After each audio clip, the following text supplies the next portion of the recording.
Hello and welcome to leg 3 of our trip across the US. I unfortunately screwed up on the recording of this and the game audio did not get recorded for the first 30 minutes here of my startup. So you get me doing a voiceover as we go through our startup montage here.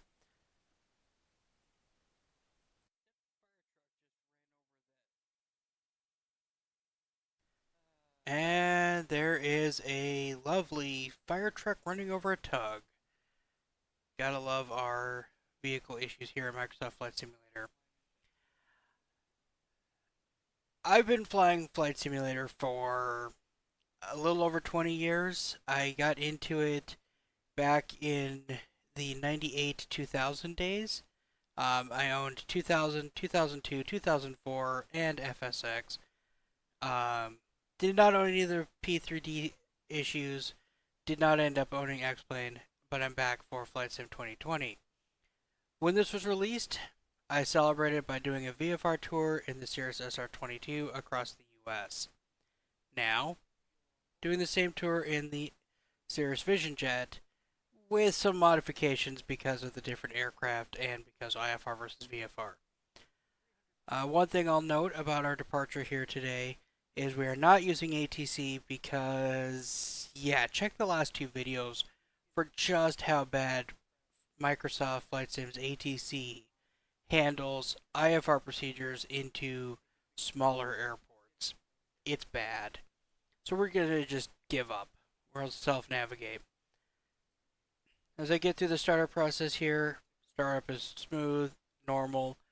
Um, do a departure briefing that's roughly, oh god, terrain everywhere. If something goes wrong, there's a good chance we're popping the chute. Obviously, we hope for not that. Do plan on abort points on the runway and takeoff cycle as usual. And I talk here, do a briefing on a departure plan. We're using um, a obstacle clearance departure plan that is published for runway 21. That is to say that it's a plan that takes us off of runway 21 and keeps us clear of obstacles and terrain as we climb to en route altitude.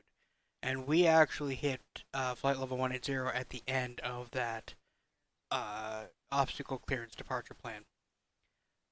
So, that's our departure. I hope you enjoy this montage of startup and taxi out to the runway. And let's pick back up at the runway. Again, do apologize for the lack of game audio. It will kick on partway in the climb.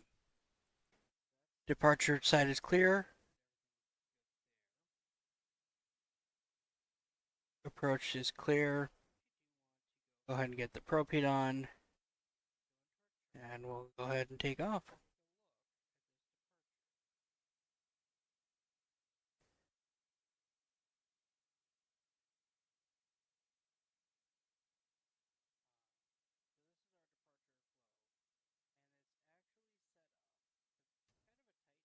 Whoa, way overturned that.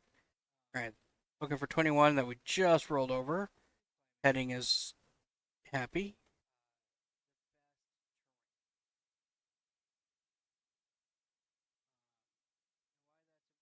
Takeoff power set, takeoff thrust is enunciated.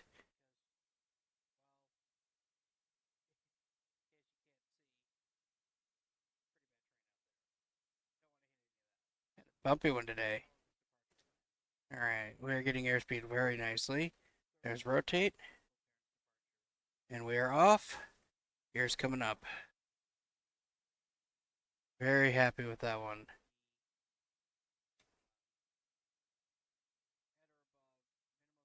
Got dampers on. Gears up and locked.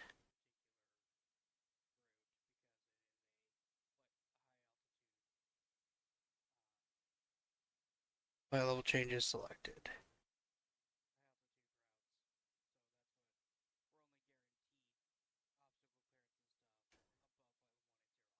Accelerating through 110, flaps coming up.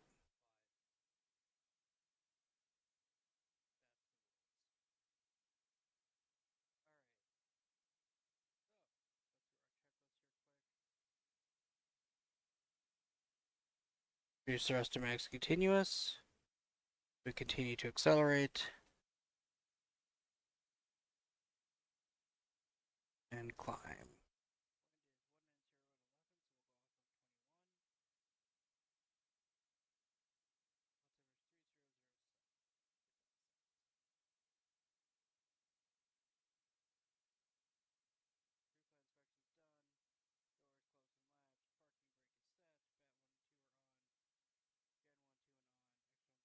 During an acceleration phase like this, you're constant nose down trim. Until finally, find that you are nearly fully trimmed out. Just like so. If you've been watching the trim indicator, the trim went from 6 degrees to -1 degrees, and about 0 degrees.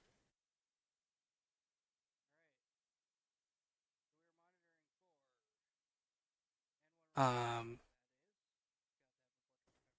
and that's not a quick transition. That's a lot of trim, realistically.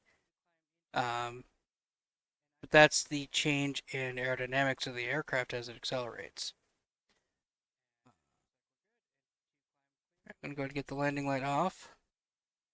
We could do the climb checks now, but I am not going to do so until my terrain map is a lot more black or green. Um, and once it is, I will hand control over to the autopilot and go back to focus on our checks. Um, but during the climb out, I want to be very focused on aviating. I'll worry about climb checks in a bit.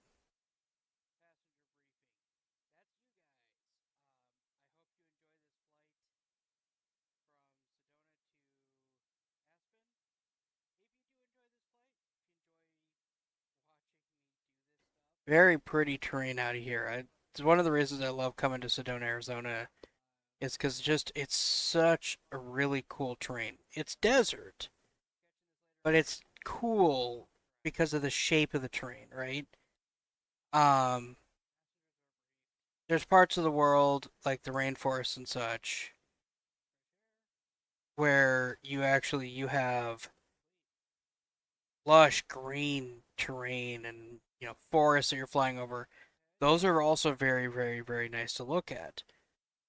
But this area here, Arizona, a little bit of Utah, a little bit of Nevada, it's got such interesting terrain. Also the Rocky Mountains and the Black Hills. So Colorado, Wyoming, South Dakota, a bit of North Dakota. Um, Also all very, very interesting terrain. And of the same kind. And it's interesting.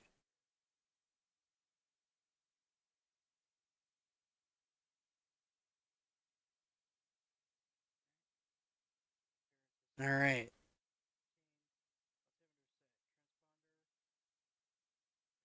My terrain clearance map is looking a lot better. So I will go ahead and get to our checklists. Climb checklist. Thrust lever MCT or lower. That's done. Engine parameters are looking good. Cabin pressure is climbing. Cabin altitude is holding steady at a safe altitude. Ice protection is not required today. And altimeter will set to 2992 at transition. That is our climb checklist.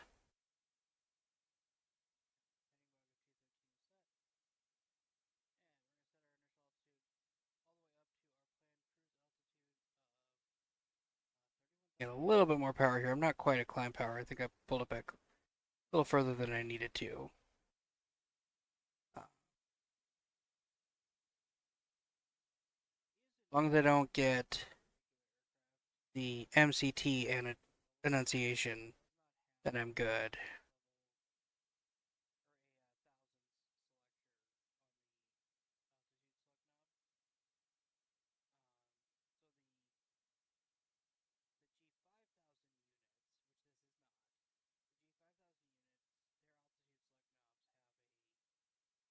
Um, One thing I do like when dealing in flight sim. All right, so we're coming up on a little bit of visible moisture. So engine anti-ice comes on below 5 degrees Celsius with visible moisture. Um, Wing and windshield come on as needed. They're not needed and probably won't be. But, we're actually caressing into a freezing level with some visible moisture, which is surprising, but you can get that sometimes in the mountains even in the summer.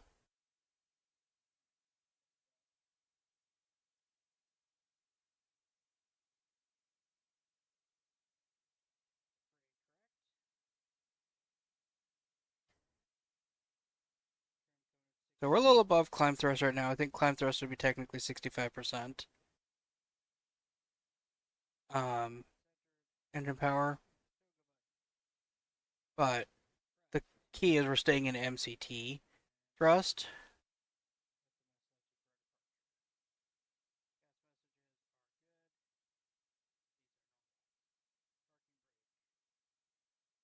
Um, which is max continuous thrust. And I keep double checking because I feel like we're not climbing quite as powerfully as we normally should be. Um, but I mean, aircraft is clean, gears up, flaps are up.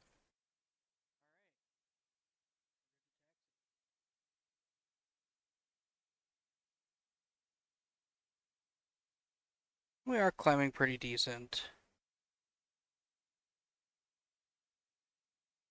As we get close to flight level 230, we enter RVSM airspace where autopilot is required to be used. Technically, only when level, you're allowed to hand fly the transition, but um, it's not commonly done.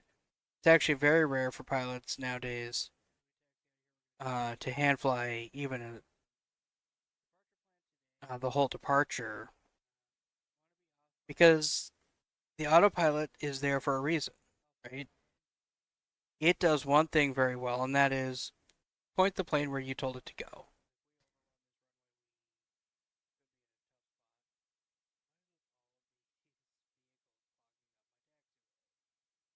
On some aircraft,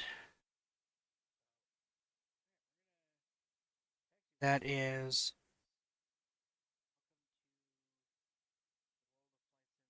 um, even able to put it on the runway, do an auto land.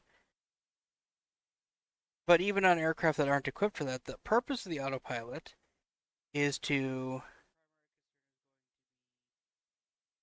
um, simplify life for the pilot and let them focus on big picture things like checklists, navigation, collision avoidance, aviation, that kind of stuff. While the autopilot focuses on controlling the actual physical aircraft. All right, so we did cross transition. Altimeter set to 2992. And we did reach that altitude by the end of the star as we needed to for legal reasons.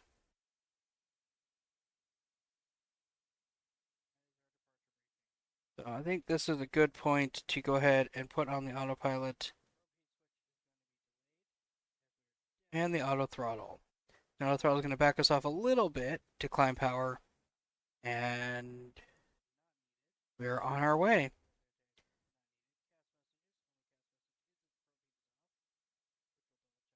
So, take a quick look at the map here. Zoom that out a little bit. So this is our route of flight. Pretty straightforward. We're heading up ultimately to Red Table into Aspen.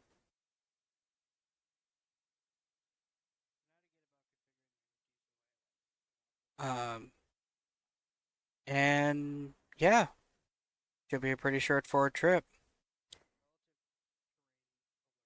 At this point, nothing too eventful. So I'm going to turn off the head tracking.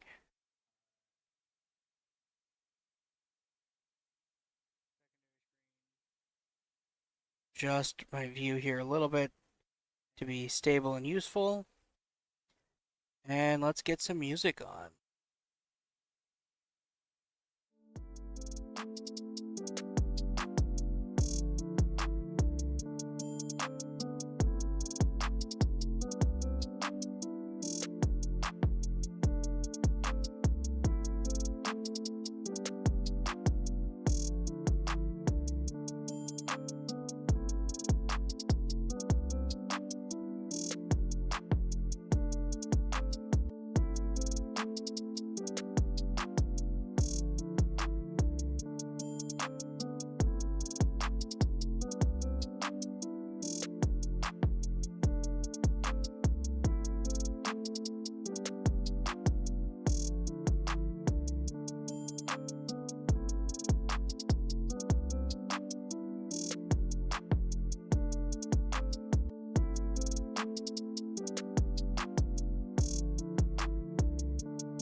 Alright, we have just crossed Rattlesnake heading to Blue Mesa, so it's time to start thinking about briefing our arrival.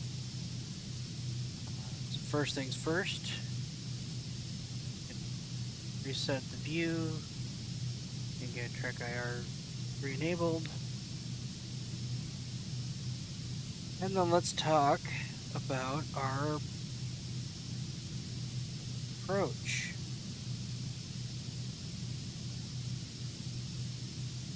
This is the Roaring Fork visual approach. This is the standard approach into Aspen, Colorado whenever the weather is decent, which it is today.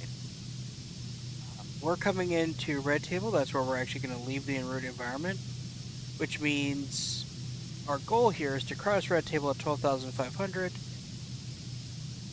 maintain that inbound to the airport.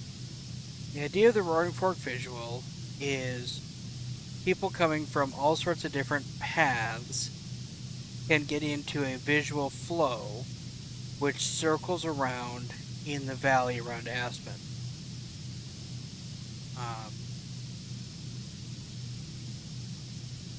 It's interesting because unlike on the road where you always want to drive on the right, this one is stay to the left. An aircraft departing out of the valley will actually depart to their left, which will put them on the south edge of the valley, while the aircraft coming in will stay to their left, which puts them on the north edge of the valley. And that flow works pretty well for the see and be seen approach to landing at Aspen. So I've already put into the FMS to descend to 12,500 feet at Red Table, and then we'll actually just take over from there and fly it in. We'll be hand flying it from 12,500 down to the runway. So a little bit longer of an approach, but it's not one that you can really hand to the autopilot. So we're going to want to make sure our checklists are done before we get to Red Table, because things are going to get chaotic as we leave Red Table, because we're going to be hand flying the entire time out of Red Table, especially since we're coming in over the top, and so excuse me. So we're coming in to Red Table from the south, so we'll actually break off before we get to Red Table and enter this flow because we're coming from the south. We'll be a little higher. We'll be at 16. We're gonna come in on one of these 15,000, 16,000 legs. Zoom out a little bit here. You see that we're coming basically from this path here. So what will happen is we'll come down. Instead of continuing all the way to Red Table, we'll break out and get into this flow and descend in and land right there in the valley. So we're going to want eye point high, head on a swivel, because we're going to have lots of traffic coming in. But yeah, the rule is you do not, even though we're using Red Table as our end point of the transition, we're not going to go fly to Red Table and then try to make that turn and come in. We'll get on the visual as we come in closer.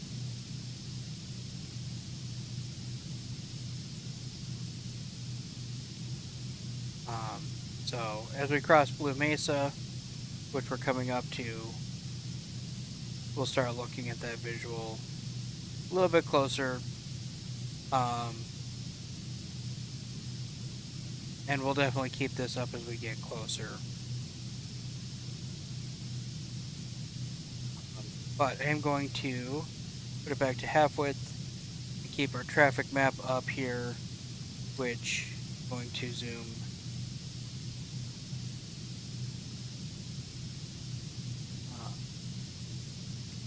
I'll zoom in out one step. Again, keeping our head on a swivel means getting as much traffic alert as we can. And then I've got this pane set up for terrain. So we'll get that terrain guidance to, black to green to yellow to red as we get in there. Red means it's pretty much at or above us. So we do not like red. We want to see always between us and where we're landing green, or yellow, or green, or black. Preferably black, but it turns to green pretty quick. And then, of course, once we're landed, anything that's not above us turns back to black, right? So greens and yellows get hidden on the ground. So if you're watching, it's something you can't really pay attention to while flying. But if you're watching this on, on Twitch or on YouTube, you can actually watch that terrain chart start to turn green, then yellow as the mountains rise around us, even some reds. And then as we touch down, a whole bunch of the red sticks, everything else goes back to black.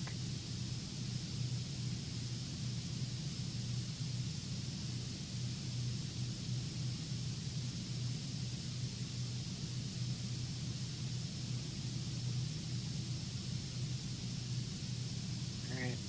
So, that said, I'm going to set a descent altitude of 16,000 feet initially here. I'll let the VNAV take us down to there.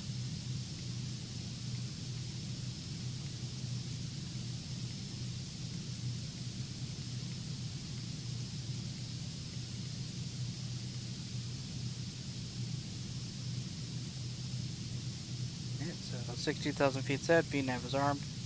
Path armed as soon as I did that.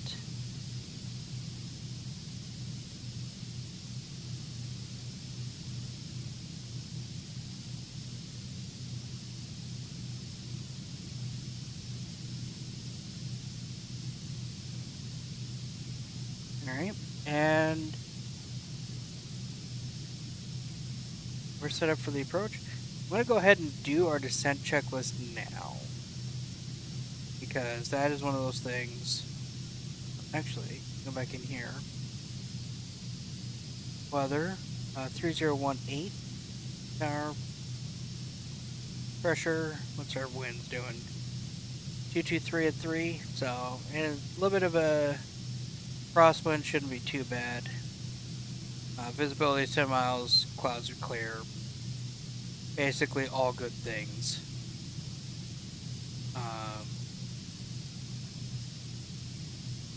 Alright, so let's get into our checklists. Descent checks. Thrust levers can be managed by autopilot. Landing field elevation. I did verify that a little bit ago. So this shows just below our actual elevation. Ice protection is not going to be required today. Altimeter transition altitude, local setting. I've got it preset to 3018. So as we get to transition altitude, I'll just be able to toggle that over. And seats and seatbelts are secure. An approach briefing has been completed. Well, actually, it's not. One thing I didn't mention is the altitude of the airfield itself. So come back here to the airport. The airport itself is at 7,680 feet. So we're going to be dropping almost 9,000 feet as we do this approach. We're going to watch the terrain as we come down, but our goal is going to be to get onto a normal glide path.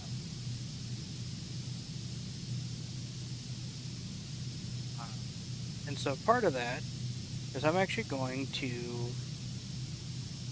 set up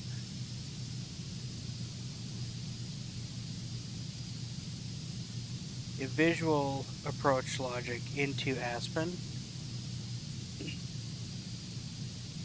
Um, Obviously, it's not going to help us much, but it's going to tell it, hey, as we're coming in, when we get onto that segment, give us that approach.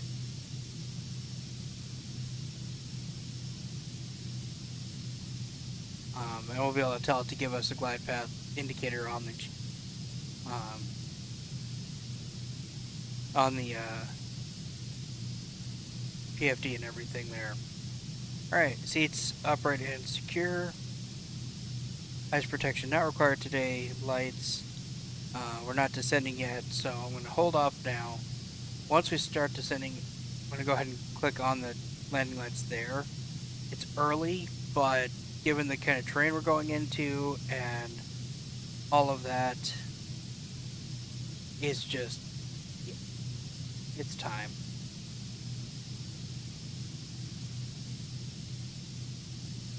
Certainly by the time we get to beginning the actual approach turns, I want that.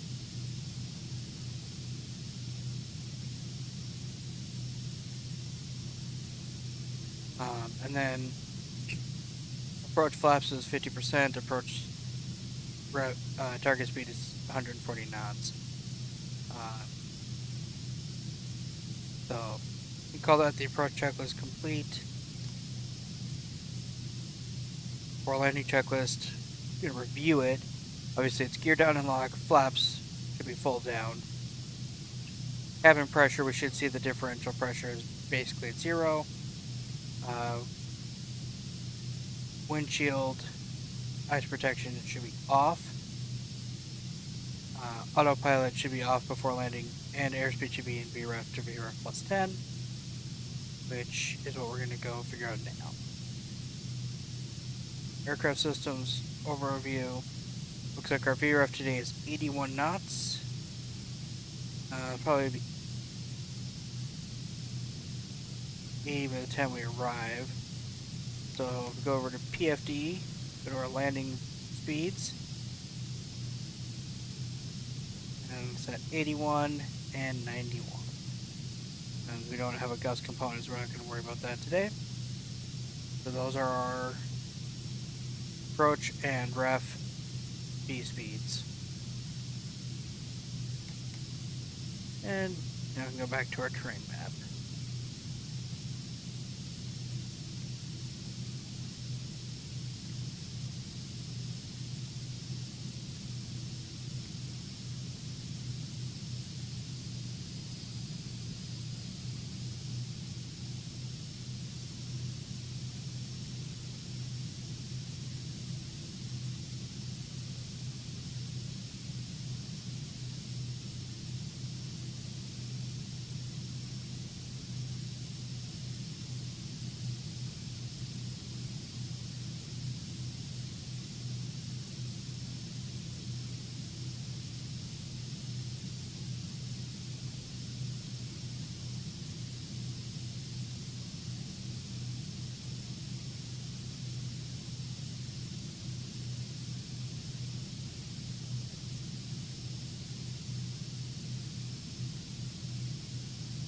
Alright.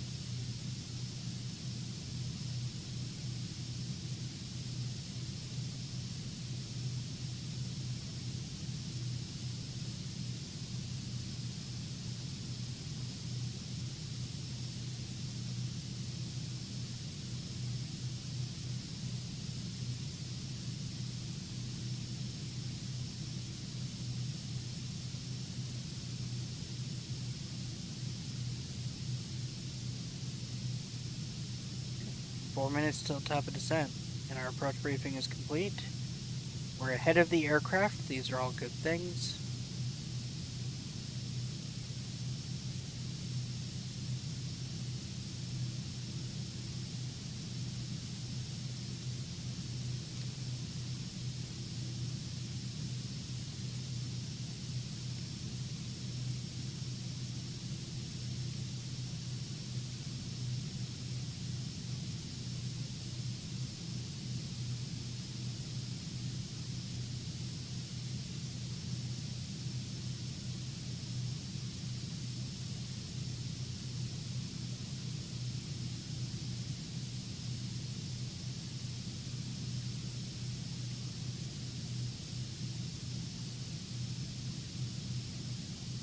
I picked a different.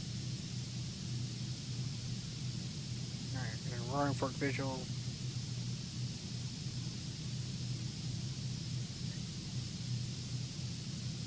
So this is weather minimums, ceiling 6,000 feet, visibility 10 miles. We've got much more than that, so we're good there. No missed approach procedure, as in, do not miss this approach. Radar is required, procedures not authorized at night. Vertical guidance, aid and angle for runway 15 is 3.5 degrees. Cold temperature altitude corrections are required. We're not going to be cold temperature. And talking about pilot control lighting, which we're not going to worry about today.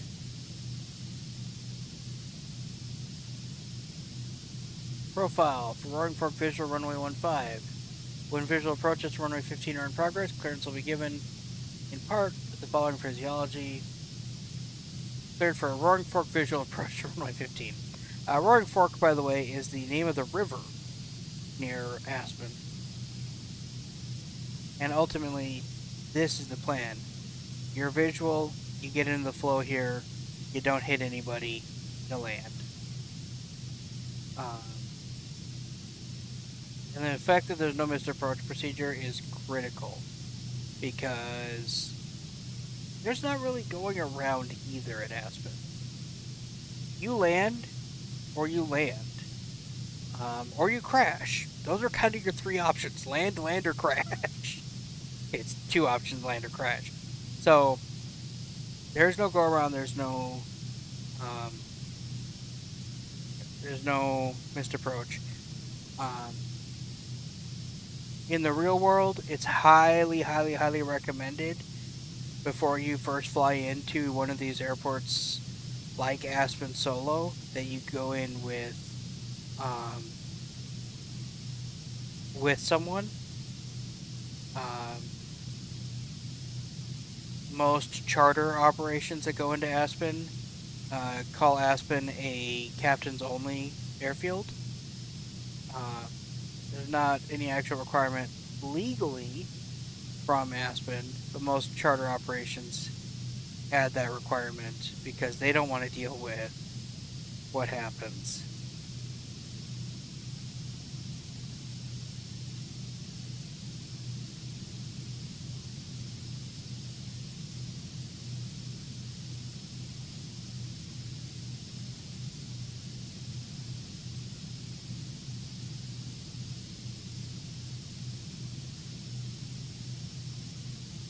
And we are now definitely into the Rocky Mountains. Coming up on our top of descent here. And path is moving.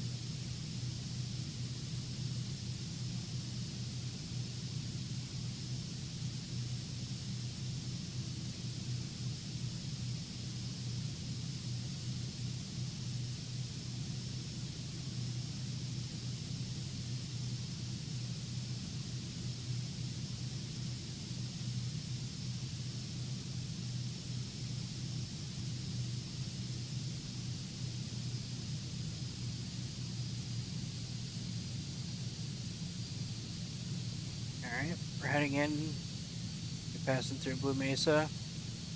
Not uncommon to see some traffic in and around Blue Mesa. I wonder if we can actually see some of this traffic that's showing up on my screen. Not finding any of it. Blue Mesa is one of the transition points for arrivals into both Denver and Colorado Springs from the west. So aircraft coming into Denver or Colorado Springs will fly over Blue Mesa and then begin their terminal arrivals for those airfields.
Alright. Things are getting interesting, that's for sure. Starting to get some nice interesting terrain. So, here's the deal. As we accelerate, descend here, watching our altitude, watching the terrain. I've got, once again, I've got terrain alert up on the left panel here, so it's right next to my primary flight display. Plus I've got the synthetic vision going. Next panel over is our approach plate, which I believe is georeferenced, so I should see us on the plate. And then finally our traffic indication, which I do also have traffic somewhat on this close screen.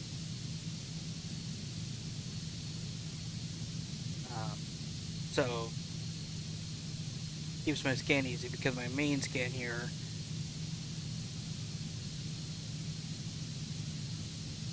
is my PFD and my traffic and terrain.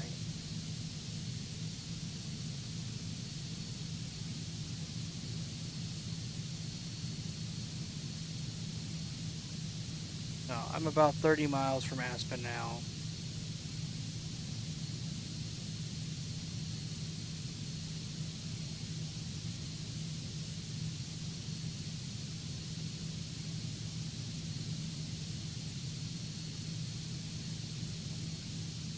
It was a bit nerve-wracking descending into the mountains. You know, normally you want to fly over these things, not descend into them.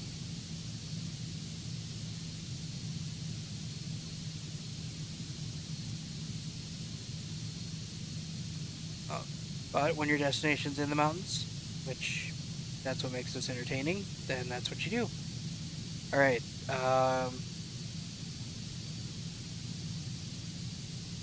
keeping a close eye here.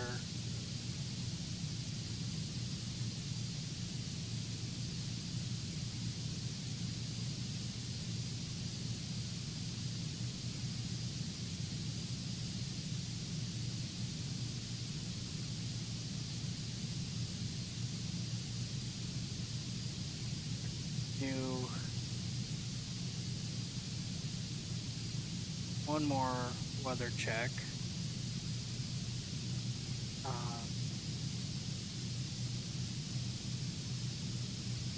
What I'm going to do. Aspen Airport information, Kilo 0000 Zulu. Wind calm. Visibility 10. Sky condition, ceiling 6,500 feet broken. Temperature 17. Dew point 10. Altimeter 29.86. Visual runway tree in use. Landing and departing runway tree. VFR aircraft say direction of flight. All aircraft read back hold short instructions. Advise controller on initial contact UF Kilo. Aspen Airport information, Lima 0000 Zulu. Okay, it just updated. Visibility 10. Sky condition, ceiling 6,500 feet broken. Temperature 21. Dew point 10. Altimeter 30.18. Visual runway tree in use. Landing and departing runway tree. VFR aircraft say direction of flight. Alright, altimeter 3018.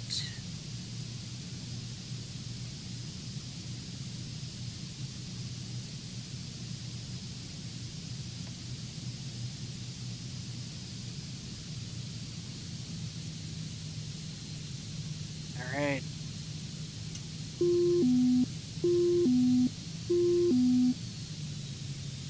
And there we are on the approach plate. I'm going to cross over this ridge here. And now I'm going to get all of our lights on I want. That's lit up like going out of style.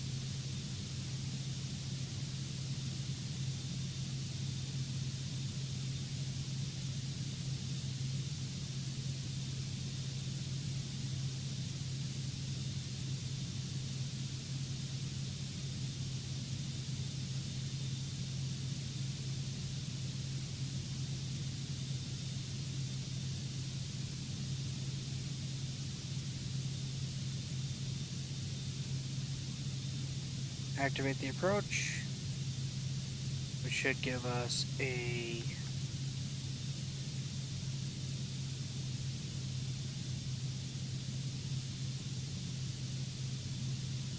glide path.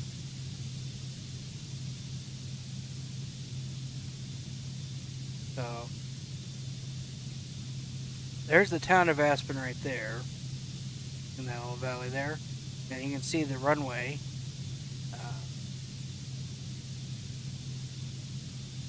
So as we approach, basically I'm just going to come in and do a big high altitude circle.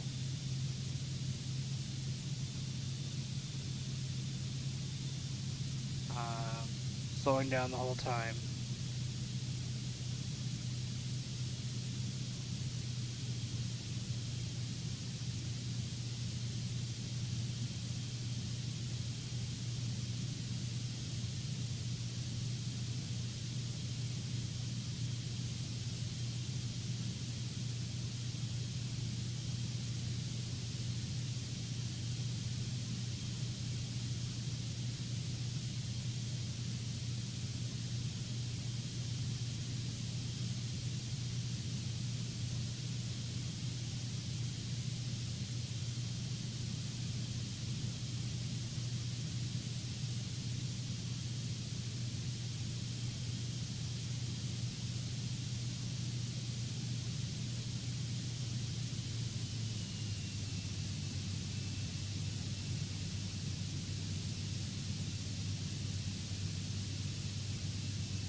Need to get slowed down so I can put out the flaps and gear.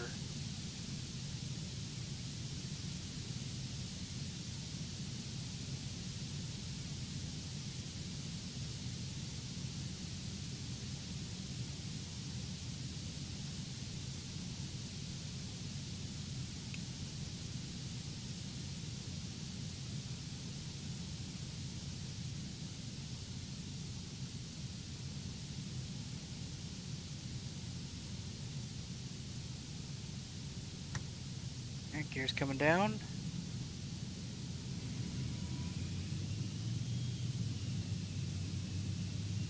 Flaps are coming down. Not going to do full flaps just yet. Um,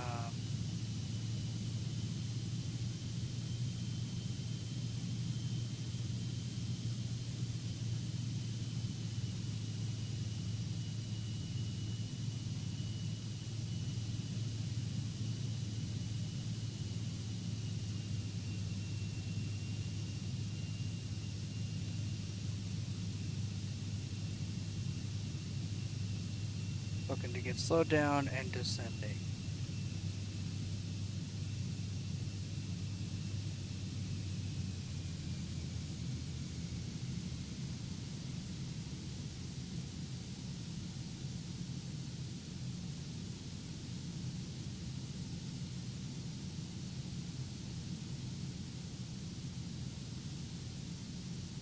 Alright, I don't see any traffic.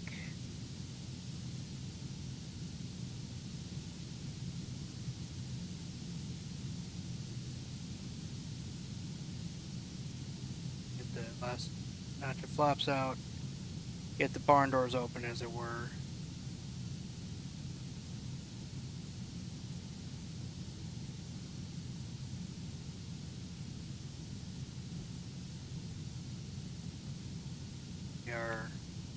We're actually incredibly high. I was way more cautious of that altitude than I needed to be. So what I think I'm going to do,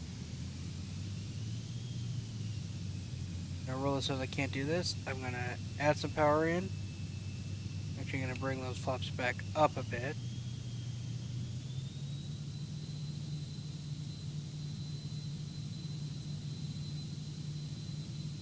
And we're gonna do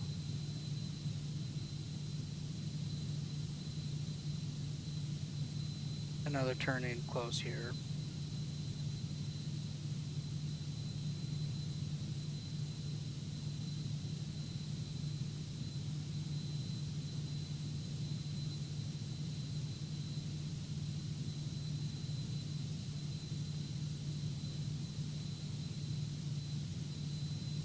Um,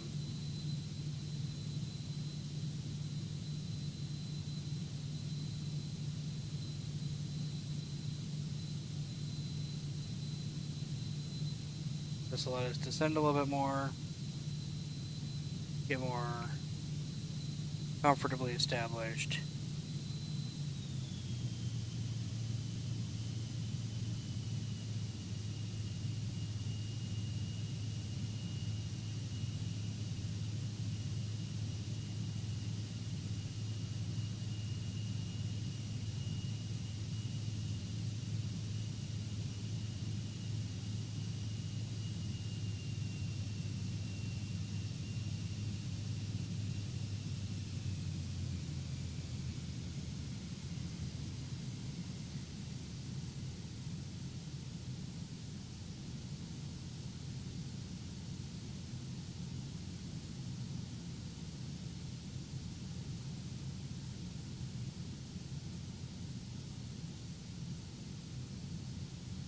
Yep, that was the right call. We're still high, but not nearly as high now.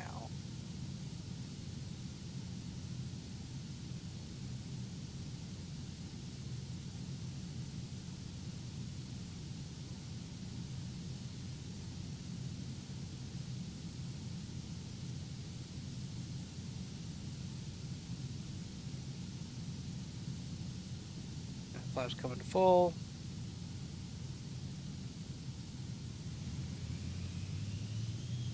500. And we've got an opportunity to stabilize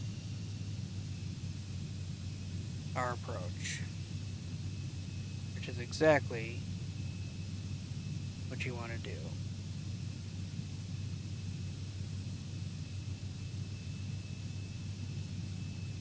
There we go.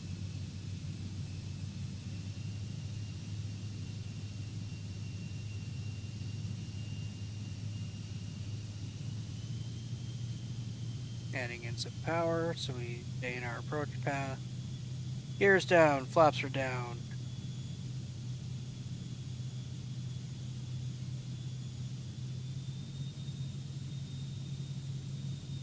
Our runway.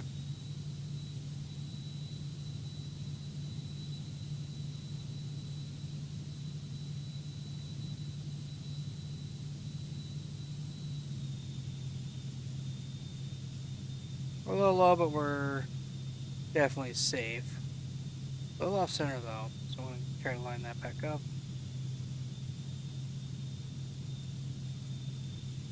There we go. That's better.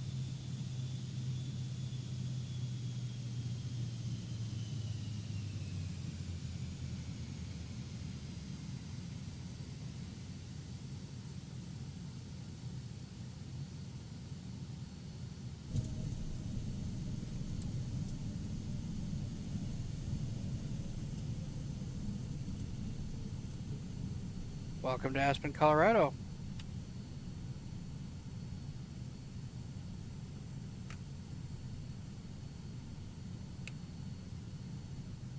Alright, flaps are coming up, landing lights off.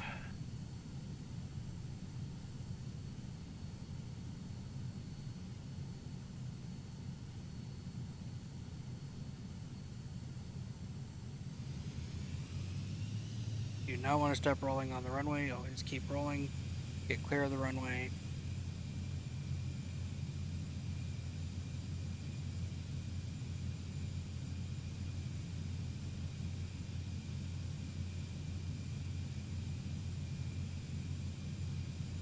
Flaps are up. Anti-ice is all off. Heat heat is off. Lights are set. Brakes are definitely working. Taxi check is complete. don't have to taxi very far here today. We're going to be parking right about here.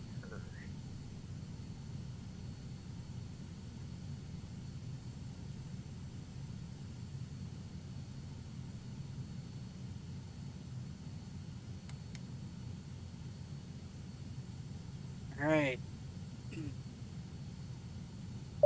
Set the parking brake. Thrust lever. Confirmed idle. Engine noise protection is off. Fleet air. Brush. Oxygen off. Lights. Leave the strobe lights on until after we shut it off. Alright, now we need to have a 2-minute timer before I shut down the engine. But during that time, I'm going to talk briefly about that approach. So, that was visual all the way in. I won't say I did a great job of that. I definitely held altitude too high, too long.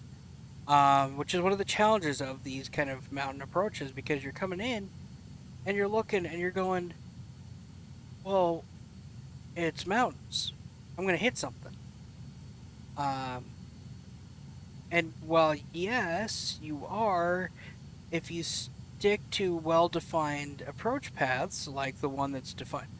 Wow. Well, that was different. The catering truck just got airborne for a moment there. If you stick to well-defined approach paths, you're you're better protected against that. So you can get down with a little bit more confidence, like I did not do. Um, that said, at the end of the day, it was a stable approach the second time around. Um, I was on an approach path, little low, but not dangerously so. Um, on speed, gear was down, flaps were down. I was happy with that approach that I was going to be able to safely land that. Um, Not something I can always say. Um, and honestly, it ended up being a very nice landing. A little bit of a float, but not bad. And a smooth landing and a nice straight rollout. Honestly, at that point, what more can you ask for? So, um, yeah, that was our approach. All right. I'm going to go ahead and switch engine knob to off. Engine button press. Watching for NT to fall below 24%.